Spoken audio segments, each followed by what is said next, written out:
Welcome to the OhioRAAM Show, number 284.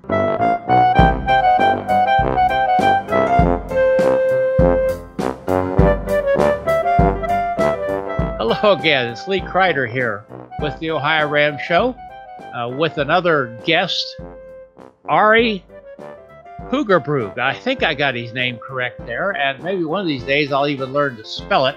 He has an interesting story to tell. He's been waylaid by the pandemic, as so many of us have. We'd like to have some really good stories here to encourage people and to stay on top of things. So remember that right below here, you'll find the show notes.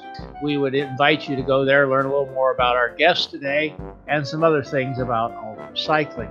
Also, this comes to you as a result of the people who run the time stations of the Race Across America, time stations 41 in Oxford, 42 in Lancaster, and 43 in Chillicothe, Ohio. Of course, we just received the announcement there is no Race Across America this year.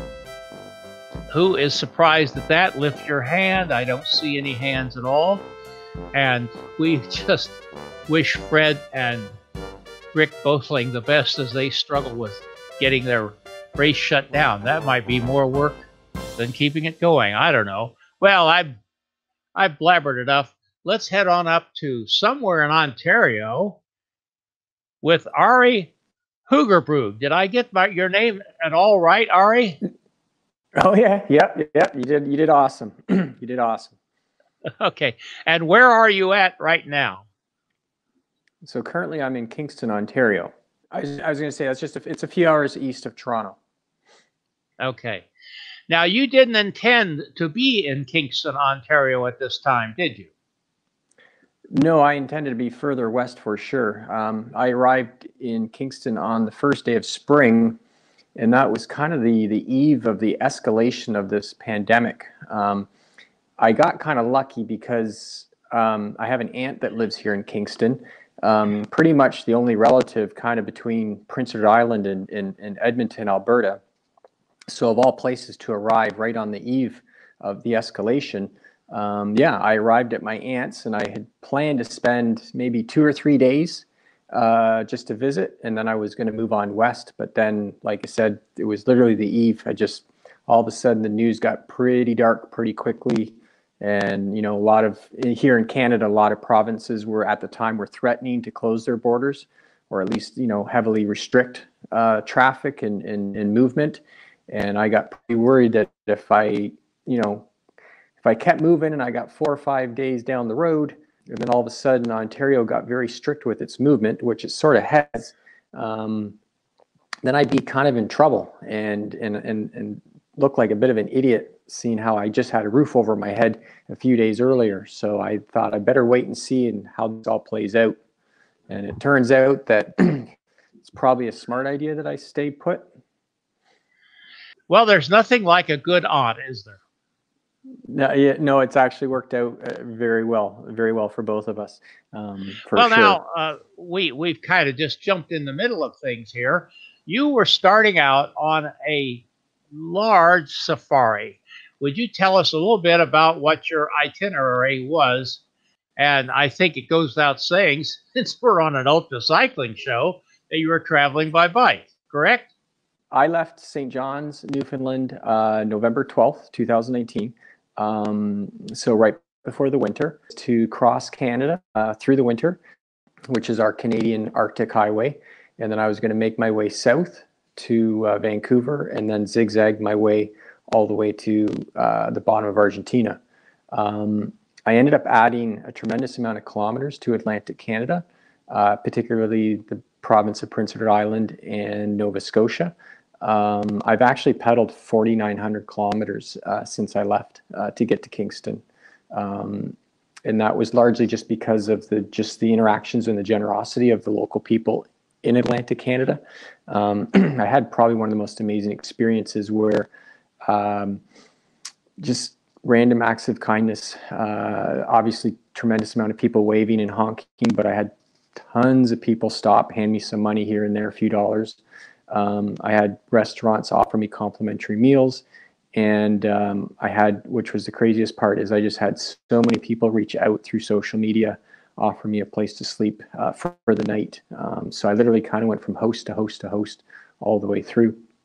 And that's why, for the first day of spring, I only found myself in Kingston. Technically, I probably should have been west of Thunder Bay, Ontario, excuse me, by now. But I pedaled quite a few kilometers in Atlantic Canada. You've had another trip before this of some length, haven't you? Could you tell us about that?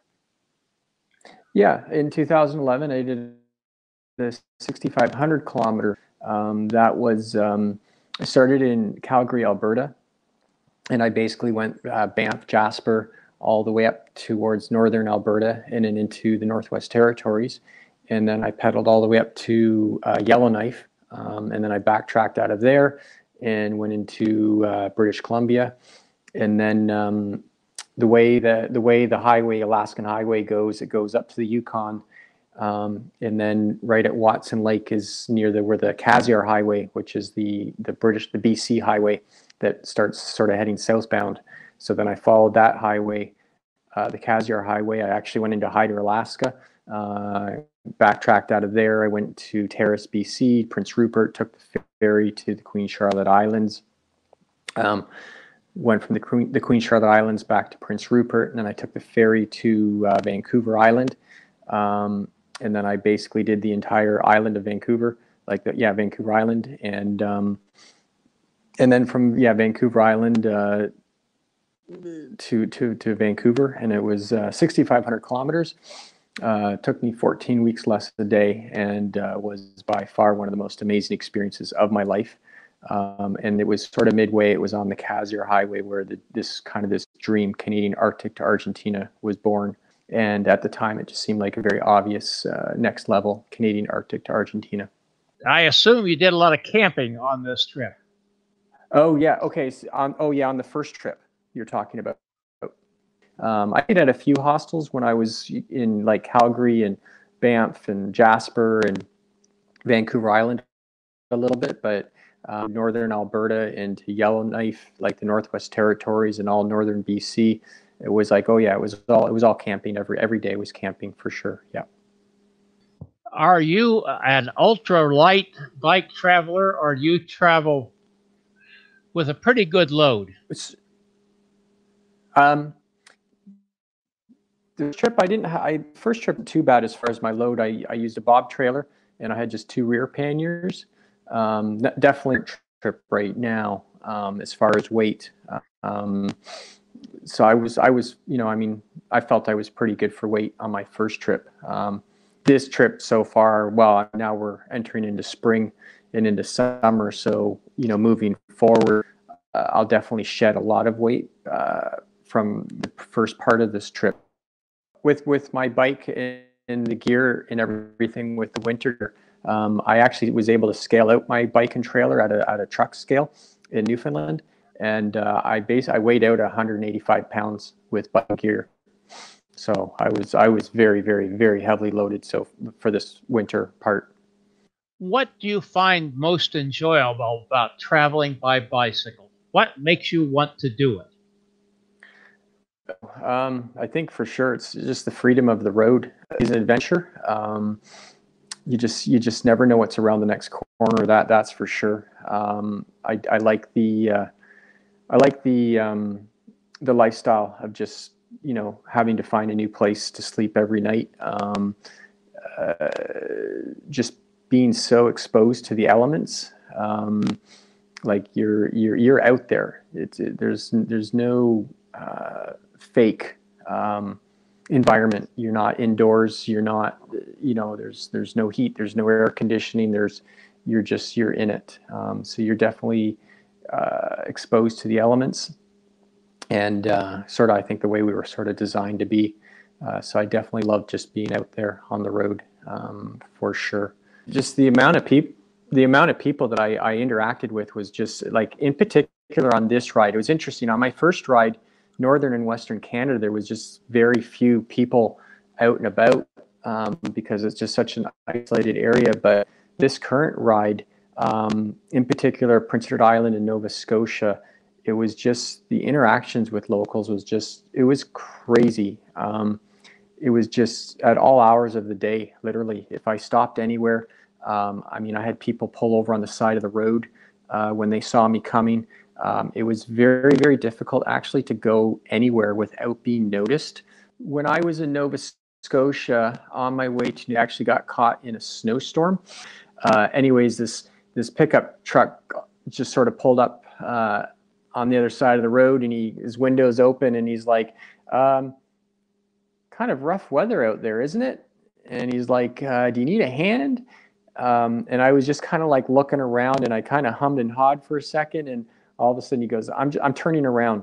And so he pulled a U-turn, and we threw all my gear in the back of his truck. And I guess he said that one of the plows coming through got on the radio and said, I ain't crazy, but there's a guy with a trailer biking down the road.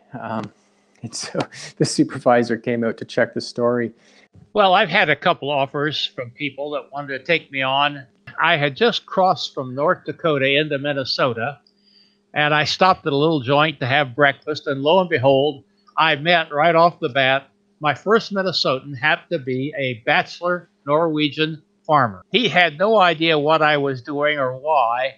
He said, well, where are you headed? And I said, well, I'd like to get to Fergus Falls today. And he said, well, I'll tell you what, just throw your bike in my pickup truck and I'll take you on to Fergus Falls. And we became friends and have mailed one another. He's since died, but God bless Selvin Rosvig over there, the bachelor Norwegian farmer in Minnesota.